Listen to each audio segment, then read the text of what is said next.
आज अनंत चतुर्दशीला आपल्या लाडक्या बाप्पाला निरोप देण्यासाठी सकाळपासून गणेश भक्तांची लगबग सुरू होती।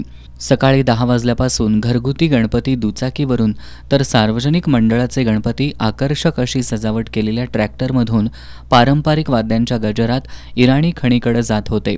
दुपारी 12 पर्यंत गणेश मूर्तींचं विसर्जन संथ गतीनं होत होतं। इराणी खणीवर गणेश मूर्ती विसर्जन मोठ्या प्रमाणात होत असल्यानं महापालिका प्रशासनानं त्या ठिकाणी आपली यंत्रणा सज्ज ठेवली होती। शहर आणि उपनगरातील कृत्रिम कुंडामध्ये विसर्जित केलेल्या गणेश मूर्त्या इराणी खणीमध्ये आणण्याकरता 120 वाहनं, निर्माल्य संकलन करण्यासाठी 10 वाहनं, 8 तराफे, 5 क्रेन, 2 इलेक्ट्रिक बोटी यासह महापालिकेचे 1,500हून अधिक कर्मचारी गणपती विसर्जनासाठी कार्यरत होते।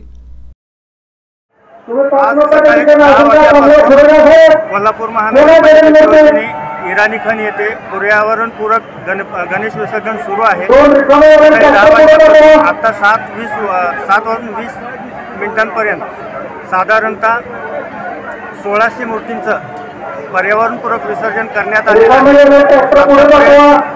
पर्यावरणपूरक विसर्जनाला जशी कोल्हापूरकरांनी साथ दिली तशी साथ द्यावी व महानगरपालिकेत सहकार्य करावे ही विनंती।